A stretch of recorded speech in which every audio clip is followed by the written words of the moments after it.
અલ્હાબાદ હાઈકોર્ટે આ જે યુનિવર્સિટીમાં જે અનામતની જોગવાઈ હતી એને વિરુદ્ધમાં એક ચુકાદો આપ્યો હતો અને આ ચુકાદાના આધારે ભારતની તમામ યુનિવર્સિટીઓ કોલેજોની અંદર જે કુલ સંખ્યા આધારિત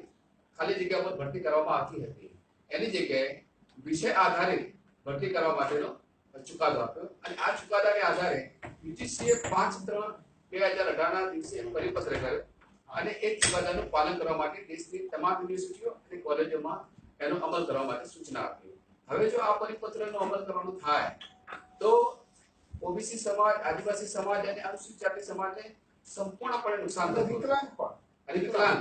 કારણ કે કોઈ પણ આ ચુકાદા પ્રમાણે અને પરિપત્ર પ્રમાણે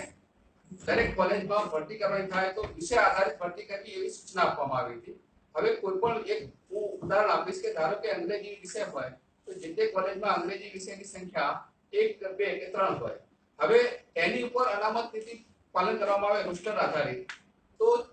પહેલો, બીજો, ત્રીજો અને ચોથો ક્રમ ઓબીસી સમાજનો આવે છે, 7મો આદિવાસી સમાજનો અને 14મો અનુસૂચિત જાતિ સમાજનો। તો તમે જોઈ શકો છો કે કોલેજમાં એક વિષયમાં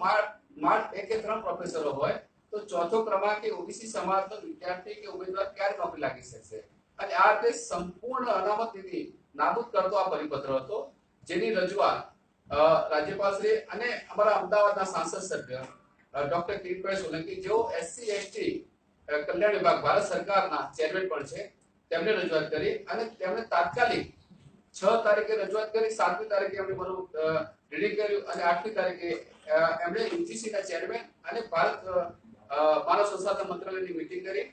અને આ પરિપત્ર રદ થાય એના માટે માંગણી કરી અને જે અનુસંધાને આપણે જોઈ શકીએ છીએ ગઈકાલે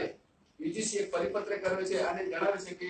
જે માન્ય કિરીટભાઈ સોલંકી જે માંગણી કરી છે એના અનુસંધાને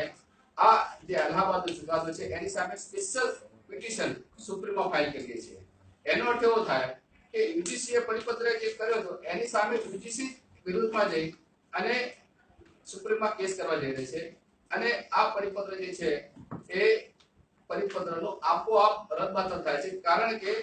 જે સુપ્રીમ કોર્ટમાં યુજીસીએ માંગણી કરી છે એમાં એવી માંગણી કરવામાં આવે છે કે 2006 ની જે ગાઈડલાઈન હતી અનામત નીતિ માટેની એનું પૂરેપૂરું પાલન થવું જોઈએ, તે અલ્હાબાદના ચુકાદામાં નથી અને આ માટે ભરતી માટે યોગ્ય ઠેરવી છે। ગઈ 22 તારીખે આ કેસને ખારીજ કરવામાં આવ્યો, એટલે કે યુજીસી પોતે હારી ગઈ। હવે યુજીસી પોતે હારી ગઈ ત્યારે સ્વાભાવિક છે એ પરિપત્રનો અમલ થાય જે 5 માર્ચ 2018 ના દિવસે કરેલો હતો। હવે જો આ પરિપત્ર અમલ થશે તો આવનારા સમયમાં એક પણ એસસી એસટી કે ઓબીસી કે વિકલાંગ એ ઉચ્ચ શિક્ષણની અંદર કોલેજોમાં કે યુનિવર્સિટીમાં પ્રોફેસરની નોકરી મેળવી શકે। અધ્યાપકોની ભરતી માટે યુજીસીએ યુનિવર્સિટીઓને માર્ચ મહિનામાં પરિપત્ર મોકલીને વિષય પ્રમાણે રોસ્ટર પ્રથા દાખલ કરવા આદેશ કર્યો હતો, જેને લઈને અધ્યાપકોમાં ભારે રોષ જોવા મળી રહ્યો છે। ત્યારે અધ્યાપકોએ લોહીથી સહી કરેલ આવેદનપત્ર સાથે મૌન રેલી યોજી અને આવેદનપત્ર કલેક્ટરને સોંપ્યું। જે તે સમયે યુજીસીએ આ નિર્ણય અલ્હાબાદ હાઈકોર્ટના એક ચુકાદાના આધારે કર્યો હોવાનું જણાવ્યું હતું, જેના કારણે કેન્દ્ર સરકારે ચુકાદાની વિરોધમાં સુપ્રીમ કોર્ટમાં અરજી કરી હતી, જેમાં સુપ્રીમ કોર્ટે અરજીને ફગાવી હતી, જેના કારણે હવે યુજીસીએ જે પરિપત્ર રજૂ કર્યો હતો તે પ્રમાણે જ ભરતી થશે તે નક્કી થઈ ચૂક્યું છે।